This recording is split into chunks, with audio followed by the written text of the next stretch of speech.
ఈరోజు మనతో special guest ఉన్నారండి. ఆ గెస్ట్ ఎవరో కాదు, నిరుద్యోగుల హక్కుల వేదిక చైర్పర్సన్ అండ్ కాంపిటేటివ్ ఎగ్జామ్స్కి ఫ్యాకల్టీగా చేస్తున్న మన అశోక్ గారు. రేవంత్ రెడ్డి సామాజిక వర్గం సంబంధించిన ముఖ్యమంత్రి. మహేందర్ రెడ్డి అంటే ఈ రెడ్లకి డీజీపీ మహేందర్ గారికి పోలీస్ డిపార్ట్మెంట్ మీద 100% అవగాహన ఉండవచ్చు. కానీ కంప్లీట్గా తెలంగాణ డీజీపీ మహేందర్ గారు లాస్ట్ టైం టీఆర్ఎస్ గవర్నమెంట్కి లొంగిపోయాడని, అంటే నిరుద్యోగం అప్పటి గవర్నమెంట్లో జరిగింది ఇప్పటి గవర్నమెంట్లో జరుగుతుందని ఎలా నమ్మాలి సార్? ఇప్పుడు రేవంత్ రెడ్డి కూడా చెప్పిండు, ఈ నిరుద్యోగుల వల్లనే ఈ నిరుద్యోగుల పక్షాన గత గవర్నమెంటు టీఆర్ఎస్ గవర్నమెంటు చూస్తే గనక టీఎస్పీఎస్సి పరిధిలో నిర్మించిన ఎగ్జామ్స్కి మోక్షం ఎప్పుడు దక్కుతుంది? గత గవర్నమెంటు పెట్టిన పరీక్షలు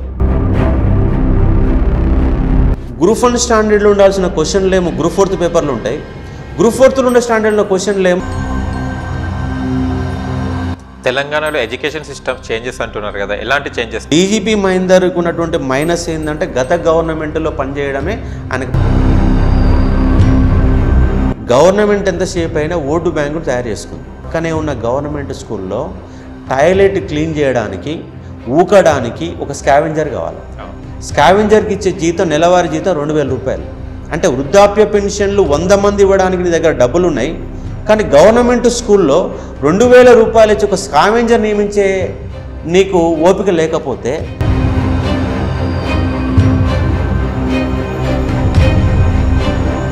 పోలీస్ రిక్రూట్మెంట్ బోర్డు కూడా దాదాపు 16,000 ఉద్యోగాలు నింపి అవన్నీ కూడా అయిపోయాయి. ఇవన్నీ ఎక్కడ అయిపోయినాయి అంటే కేవలం కోర్టు కేసుల కారణంగా. ఒకవేళ ఈ ప్రభుత్వం కూడా చేయకపోతే మళ్ళీ ప్రజలకు, కానీ ఇప్పుడు నిరుద్యోగులకు దిక్కెవరు సార్? మన గవర్నమెంట్ పైన నిరుద్యోగులు అనే వాళ్ళు కేవలం ధర్నాలు అవి చేశారు. ఈసారి కనుక ఇట్లే జరిగితే ప్రతి విద్యార్థి. హాయ్, హలో, నమస్తే, welcome to social post TV. నేను మీ యాంకర్ పప్పు. ఈరోజు మనతో స్పెషల్ గెస్ట్ ఉన్నారండి. ఆ గెస్ట్ ఎవరో కాదు, నిరుద్యోగుల హక్కుల వేదిక చైర్పర్సన్ అండ్ కాంపిటేటివ్ ఎగ్జామ్స్కి ఫ్యాకల్టీగా చేస్తున్న మన అశోక్ గారు మనతో ఉన్నారు. నమస్తే సార్. నమస్తే అండి. ఎలా ఉన్నారు? అంత ఫైన్ మిత్రం. ఇంకో విషయం సార్, చాలా వరకు ఇప్పుడు గవర్నమెంట్ జాబ్లు రావాలని కొట్లాడతారు, ధర్నాలు చేస్తారు, కానీ వాళ్ళు చదవడానికి ఏవైతే వాళ్ళ పిల్లలు ఉంటారో వాళ్ళు మాత్రం అబ్రాడ్స్కి వెళ్ళి చదవాలి, గవర్నమెంట్ స్కూల్లో కాకుండా ప్రైవేట్ స్కూళ్ళల్లో, కార్పొరేట్ స్కూళ్ళలో చదవాలి.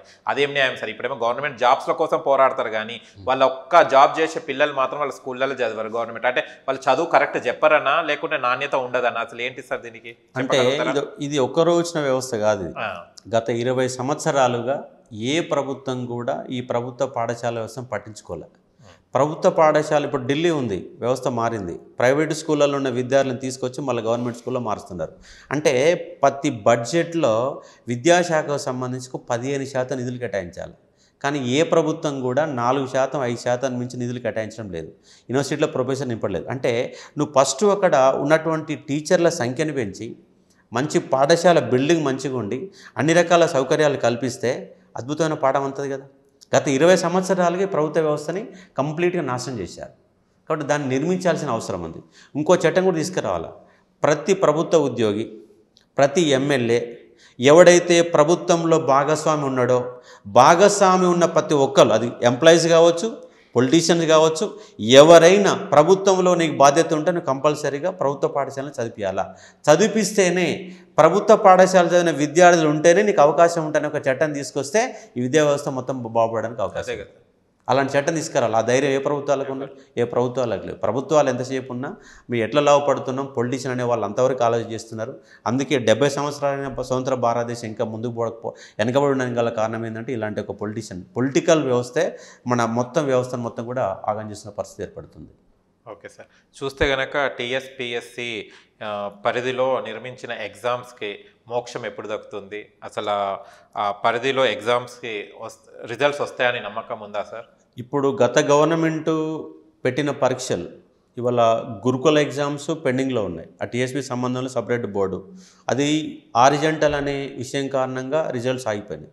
ఇవాళ టీఎస్పీకి సంబంధించి గ్రూప్ 4 కానీ, డిఏఓ కానీ, ఏఈఏడబ్ల్యూసి కానీ ఇవన్నీ ఉద్యోగాలు రాసి పరీక్షల కోసం, ఆ రిజల్ట్స్ కోసం ఆగిపోయిన సందర్భం కనబడుతుంది.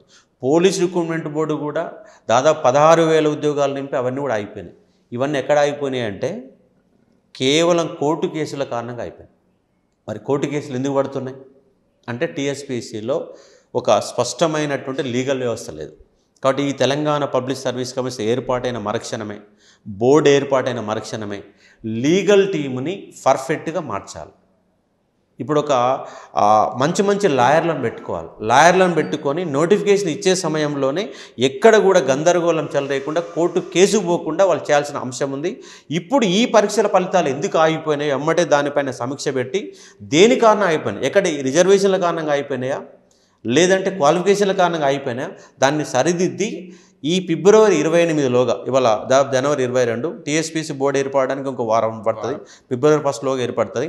ఏర్పాటైన మరుక్షణమే దీనిపైన సమీక్ష పెట్టి ఏ కారణాల వల్ల ఆగిపోయినా దృష్టి పెట్టి దానికి సంబంధించిన లీగల్ ప్రాసెస్ కనుక కొనసాగిస్తే ఫలితాలు రావడానికి అవకాశం ఉంది. అదంతా ఫిబ్రవరి 28లోగా చేయకపోతే నెక్స్ట్ ఫలితాలపైన మీ ఎఫెక్ట్ పడడానికి అవకాశం ఉంది. ఇమీడియట్గా లీగల్ టీంని ఏర్పాటు చేసుకొని కోర్టు కేసులు లేకుండా చేసి అన్ని కోర్టు కేసులాగానే అయిపోయినాయి. వాళ్ళ గురుకుల రిజల్ట్స్ కోర్టు కేసు కారణంగానే అయిపోయింది, పోలీస్ రిక్రూట్మెంట్ కోర్టు కేసు కారణంగానే అయిపోయింది, ఈ గ్రూప్ 4 ఏఈ ఇవన్నీ కూడా ఈ లీగల్ అంటే కోర్టు పరిధిలో కారణంగానే రిజర్వేషన్ల కారణంగానే హారిజంటల్ అనే రిజర్వేషన్ కారణంగా అయిపోయింది. దీనిపైన ఎమ్మడే దృష్టి పెడితే పని కావడానికి అవకాశం ఉంది. దాదాపుగా 30,000కు సంబంధించి పోలీస్ రిక్రూట్మెంట్ 16,000, గురుకుల ఉద్యోగాలకు 9 నుంచి 10,000 ఉద్యోగాలు ఉన్నాయి, 26,000. దాంతోపాటు 8,000 ఉద్యోగాలు గ్రూప్ 4 ఉద్యోగాలు ఉన్నాయి, 32,000. వివిధ రకాల ఉద్యోగాలు ఇంకో 3,000 ఉన్నాయి. దాదాపుగా 35,000 ఉద్యోగాలకు సంబంధించినటువంటి ఫలితాలు అయిపోయినాయి. మీరు ఇమ్మీడియట్లీ టీఎస్పీసీ బోర్డు ఏర్పాటైన మరుక్షణమే ఆ గురుకుల పైన అన్నిటిపైన దృష్టి పెట్టి ఫలితాలు ఇస్తే ఒక 35,000 మంది వచ్చి జాబ్లలో కూర్చోవడానికి అవకాశం ఉంటుంది. ఆ పని చేయాలని నేను ఈ గవర్నమెంట్కి రిక్వెస్ట్ చేస్తున్నా, మరోవైపు డిమాండ్ చేస్తూ ఉన్నా. అండ్ ఇంకో విషయం సార్ చూస్తే కనుక అంటే ఈ తెలంగాణ ప్రభుత్వం మనకు తెలంగాణ ఏదైతే మనం ఆంధ్ర తెలంగాణ డివైడ్ అయిన తర్వాతనే ఇలాంటి ప్రాబ్లమ్స్ ఉన్నాయి సార్. గత మీరు అన్నారు ఇప్పటిదాకా జర్నలిస్ట్గా చేశాను అవి చేశానని చెప్పడం జరిగింది. అంటే గతంలో కూడా మనం ఉమ్మడిగా ఉన్నప్పుడు ఇలాంటి ప్రాబ్లమ్స్ ఉండేనా సార్? ఉన్నాయి, అప్పుడు కూడా అవినీతి జరిగింది, కాకపోతే ఇంత స్థాయిలో జరగాల. ఒకేసారి 14 పేపర్ లీక్ అయిన సందర్భం ఎక్కడ ఉందా? ఎక్కడ లేదు. అక్కడ కూడా ఎంతో కొంత అవినీతి జరిగింది, కాకపోతే ఇవాళ సోషల్ మీడియా ఎక్కువైపోయింది. ఇవాళ మీడియా మొత్తం వాచ్ డాల్గా పనిచేస్తుంది. విద్యార్థులలో చైతన్యం పెరిగిన కారణంగా చిన్న తప్పిదం జరిగినా ఎమ్మటే పట్టుకునే వ్యవస్థ ఇవాళ వచ్చింది. దాని కారణంగా వాళ్ళ ఈ ప్రభుత్వం ఎక్కువ ఆభాస్ పాలు కావడానికి కూడా కారణమైంది. కాబట్టి గతంలో జరిగినటువంటి తప్పిదాలు జరగకుండా వీళ్ళు జాగ్రత్త పడితే ఈ గవర్నమెంట్పై నమ్మకం కొడుతుంది. లేదంటే మళ్ళీ అదే పరిస్థితి వస్తుంది. ఆ గతంలో 2014 అంటే ఏపీపీఎస్ ఉన్నప్పుడు కూడా జరిగింది, చక్రపాణి గారు ఉన్నప్పుడు కూడా అవినీతి జరిగింది. ఎందుకంటే వీళ్ళు పెద్దలే గద్దలుగా మారుతారు. అధికారంలో ముఖ్యమంత్రి, మంత్రులు వీళ్ళంతా ఈ పబ్లిక్ సర్వీస్ కమిషన్ని ఎట్లా గుప్పెట్లో పెట్టుకోవాలా, ఫోన్లు చేసి బెదిరించి కంపల్సరీ పలానా వాడికి ఉద్యోగం ఇవ్వాలన్నటువంటి ఈ యొక్క పొలిటికల్ ఫోర్స్ కారణంగా అన్యాయం జరుగుతుంది. కాబట్టి పొలిటికల్ ఇన్వాల్వ్మెంట్ ఎక్కడ కూడా టీఎస్పీఎస్సీ అనే ప్రభావం పడొద్దని రేవంత్ రెడ్డి గారు నిరుద్యోగులకు బలమైన హామీ ఇస్తే అది సక్రమంగా జరగడానికి అవకాశం ఉంటుంది. ఒకవేళ ఈ ప్రభుత్వం కూడా చేయకపోతే మళ్ళీ ప్రజలకు కానీ ఇప్పుడు నిరుద్యోగులకు దిక్కెవరు సార్? ఇప్పుడు ఆ ప్రభుత్వం అలాగే చేసింది, ఒకవేళ ఈ ప్రభుత్వం కూడా చేయకపోతే లాస్ట్ ఏంటి అసలు మనం ఎలాంటి చర్యలు తీసుకోవాలి? మన గవర్నమెంట్ పైన నిరుద్యోగులు అనే వాళ్ళు కేవలం ధర్నాలు అవి చేశారు. ఈసారి కనుక ఇట్లే జరిగితే ప్రతి విద్యార్థి ఒక గుత్పలు పట్టుకొని ప్రభుత్వం పైన యుద్ధానికి పోతారు. అప్పుడు ఏ ప్రభుత్వాలకు నిలబడవు. ఎందుకంటే 30 లక్షల మంది నిరుద్యోగులు అంటే వాళ్ళు ఒక 2 కోట్ల సమాజాన్ని ప్రభావితం చేస్తారు. ప్రతి ఎన్నికల్లో బొంద పెడతారు. ఇక్కడ అన్ని ప్రభుత్వాలు అటెండ్ చేస్తాయని చెప్పేసి మనం అట్లా భావించవద్దు. ఈ గవర్నమెంటు ఈ నిరుద్యోగుల వల్ల అధికారంలోకి వచ్చింది కాబట్టి నిరుద్యోగుల పైన, విద్యా వ్యవస్థ పైన దృష్టి పెడతారనే ఒక నమ్మకం అయితే రేవంత్ రెడ్డి గారి మీద మాకు కనబడతా ఉంది. వెయిట్ చేస్తాం, ఇంకో 2 నెలలు 3 నెలలు ఈ యొక్క ఉద్యోగ వ్యవస్థ ప్రాసెస్ అనేది పర్ఫెక్ట్గా నడిచిన ఒక నమ్మకం వస్తే లేదంటే మళ్ళీ యుద్ధాన్ని మళ్ళీ కొనసాగిస్తాం. Okay sir. అండ్ ఇంకో జియో నెంబర్ 46 పోలీస్ డిపార్ట్మెంట్లో పంచాయతీ గత 8 నెలల చలి పంచాయతీ కొనసాగిస్తూనే ఉంది. ఈ కాంగ్రెస్ గవర్నమెంట్ మళ్ళీ జియో నెంబర్ 46కి న్యాయం జరుగుతుందా? వాస్తవంగా ఇది గత గవర్నమెంట్ చేసి తప్పిదం. జియో నెంబర్ 46 అనేది తీసుకొచ్చి కొన్ని ఉద్యోగాలకు సంబంధించి జనాభా నిష్పత్తి ప్రకారం పెట్టారు. దాని కారణం అది కూడా నోటిఫికేషన్లో క్లారిటీ లేదు. ఒకటే లైన్ ఇచ్చారు, జియో నెంబర్ 46 ఇంప్లిమెంట్ చేస్తున్నామని చెప్పేసి ఒకటే లైన్ ఇచ్చారు. ఆ డిపార్ట్మెంట్లో ఉన్నటువంటి శ్రీనివాసరావు అనే వ్యక్తి ఇప్పుడు ఇవాళ ఆయన బోర్డు చైర్మన్గా ఉన్నాడు. ఆయన కూడా గవర్నమెంట్ ఛానల్ అయిన టీశాట్లో కూడా ఆయన పెద్ద ఎత్తున ఇంటర్వ్యూ ఇచ్చిండు కానీ ఈ మార్పు చేసిన ఆయన ఎక్కడ కూడా పెట్టలేదు. ఈ జీవో నెంబర్ 46 గత ఎగ్జామ్ లేదు, 2018లో లేదు, 2016లో లేదు, ఈసారి కొత్తగా పెట్టారు. ఈసారి కొత్తగా పెట్టిన కారణంగా ఏమైందంటే ఇది ఎక్కడ వస్తుంది ఈ జీవో నెంబర్ 46 అంటే టీఎస్పీసీ కానిస్టేబుల్ అనే ఉద్యోగాల పంచాయతీ కాడ అయిపోయింది. టీఎస్పీసీ కానిస్టేబుల్ అనేవి 5,000 ఉద్యోగాలు ఉన్నాయి. ఈ 5,000 ఉద్యోగాలు ఏం చేశారంటే 33 జిల్లాలకు జనాభా నిష్పత్తి ప్రకారం డివైడ్ చేశారు. అంటే ఈ వాస్తవంగా టీఎస్పీసీ కానిస్టేబుల్ అనేవాడు ఏ జిల్లాలో ఆ జిల్లాలో పనిచేయవాడు. ఒక నల్గొండ జిల్లా వాడు ఎంపికైన వాడు అసెంబ్లీ దగ్గర సెక్యూరిటీ చేయాలి, లేదంటే యాదగిరిగుట్ట దగ్గర సెక్యూరిటీ చేయాలి, లేదంటే నాగార్జున సాగర్ దగ్గర సెక్యూరిటీ చేయాలి. అంటే టీఎస్పీసీ కానిస్టేబుల్ ఎన్నికైన వాడికి జిల్లా స్థాయిలో నువ్వు రిక్రూట్మెంట్ చేస్తే ఏ జిల్లాలో ఎన్నికైనా ఆ జిల్లాలో ఉద్యోగం చేయాలి కదా. మరి చేయనప్పుడు ఇది రాష్ట్రాయిదే కదా. మరి రాష్ట్రాయి ఉన్నప్పుడు మెరిట్ ప్రకారం చేయాలి కదా. మెరిట్ ప్రకారం చేయకుండా జిల్లాల జనాభా నిష్పత్తి ప్రకారం ఏ జిల్లాలో ఎంతమందికి ఉద్యోగాలు ఇస్తామని చెప్పేసి అది రాష్ట్రాయిలో ఉద్యోగాలు చెప్పేసి ఎట్లా కరెక్ట్ అవుతుంది? అంటే జీవో నెంబర్ 46 అనేది ఒక తప్పుడు నిర్ణయం.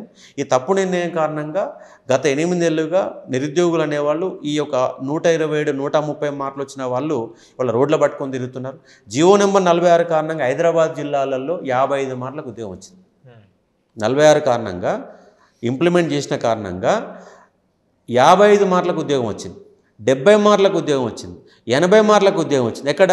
హైదరాబాద్లో.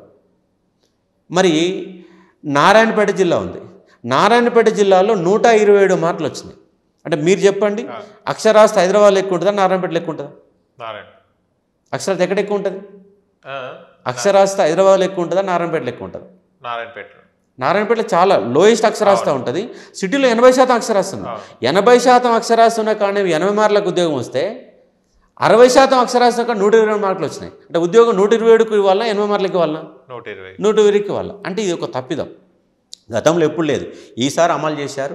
ఈ యొక్క విద్యార్థులంతా రోడ్లో పట్టుకొని తిరిగినప్పుడు ఎన్నికల కంటే ముందు ప్రతి కాంగ్రెస్ అభ్యర్థిని, కాంగ్రెస్ ఎమ్మెల్యే క్యాండిడేట్లని, రేవంత్ రెడ్డి గారిని, కోమరెడ్డి వెంకరెడ్డి గారిని, దుద్దుల శ్రీధరబాబుని, బట్టి విక్రమార్కని అందరినీ కలిసి వినతి పత్రాలు ఇచ్చారు. ఇచ్చినప్పుడు ఏమన్నారంటే మా గవర్నమెంట్ అధికారంలోకి వస్తే జీవో నెంబర్ 46ని మేము తొలగిస్తాం, మీకు న్యాయం చేస్తామని చెప్పారు. న్యాయం చేస్తామని చెప్పారు. 45 రోజుల నుంచి కూడా వాళ్ళు ప్రజా దర్బారు పోయి, ప్రజావాణి పోయి వినతి పత్రాలు ఇచ్చారు, ఎవరు పట్టించుకోలేదు. కానీ జీవో నెంబర్ 46 బాధితులకు న్యాయం చేయాలి. అయితే ఆల్రెడీ ఈ చైర్మన్ శ్రీనివాసరావు అనే వ్యక్తి అంటే ఆల్రెడీ రిజల్ట్ ఇచ్చి కూర్చున్నాడు. రిజల్ట్ ఇచ్చి కూర్చున్నాక 80 మార్కులకు ఆల్రెడీ ఉద్యోగం అని పేరు కనబడుతుంది. అంటే వాడు కనబడుతుంది, ఈ 127 మార్కు కనబడతలేదు. ఇప్పుడు ఆల్రెడీ కనపడ్డవాడు కూడా అన్యాయం అవుతాడు కదా.